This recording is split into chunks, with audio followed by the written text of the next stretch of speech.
Бурак Өзчевит 1984-жылдын 24-декабрында төрөлгөн. Бала төрөлгөндөн көп өтпөй үй бүлө Стамбулга көчүп кетишкен. Актёрдун атасынын өзүнүн бизнеси болгон жана тез командировкада болгондуктан үйдө сейрек кездешчү. Эне үй чарбасын башкарып, уулун жана анын эжесин чоңойтуу менен алек болгон. Өзчевит жаш кезинде баарын амурда сыналгынын алдына олтуруп мультфильм көргөндү жакшы көрчү. Бала супер баатырларды жакшы көргөн жана чоңойгондо Бэтмен болом деп көп айткан. Чоңойгон сайын бирок достору менен көп убакыт өткөрө баштайт. Алар менен футбол ойноп, спорт залда машыгууну жактырган.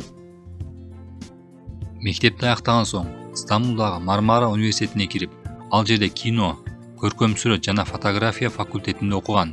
Ошол эле учурда ал подиумдан акча таба баштады жана 2006-жылга чейин эң көп изделген эркек модельдердин бири деп эсептелген. Ал Туркиянын мыкты модель сынагына бир нече жолу катышкан. 1-2 жылдан кийин Бурак Өзчевит дүйнөнүн мыкты модели сынагында 2-орунду ээледи. Жигит модельдик бизнеске атасынын каалоосу менен кадам таштады.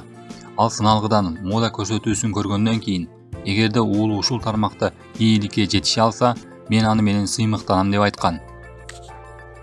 Модельдер арасында өткөн сулуулук сынактардагы ийгиликтерден кийин Өзчевит түрк кино режиссерлорунун көңүлүн буруп, мектеп кезинен бери кыялданган тасмаларды ойной баштады. Чоң ийгиликти актёрго тарыхый, биографиялык, керемет кылым аттуу көп бөлүктүү тасма алып келип, ал легендарлуу Осмон кол башчысы Малкочоглу Бали Бейдин ролун аткарган. Киного тартуу үчүн Бурак керемет мурдун өстүрдү. Ал образ ушунчалык ийгиликтүү толуктап турду, ал бүткүл Туркияга мода болуп калды. 2015-жылы актер Кара сүйүү деген ат менен орус экранында көрсөтүлгөн дагы бир түрк сериалында башкы ролду алган. Бул сүрөттө башкы аял ролу жана Бурак Баатырдын сүйүктүүсү болуп Неслихан Атагүл ойногон. Актерлор экранда романтикалуу сезимдерди чагылдырганына карабастан, Бурак менен Неслихандын жашоосунда тирешүүлөр башталып, акыр ачык кастыкка айланган. Күнөө актрисанын күйөөсүндө болуп, ал Неслихандын экрандагы өбүшүүсүн тынч кабылдай алган жок. Өзчевиттин кечирим сураганына карабастан, чыр-чатак чечилген жок. Андан соң мүмкүн болгон көрүнүштөр ар бир каарман менен өзүнчө тартылып, андан соң толук вариант үчүн монтаждалган. Жеке жашоосу. Бурак узак убакыт бою белгилүү түрк журналистинин кызы, модель Джейлан Чапа менен олуттуу мамиледе болгон.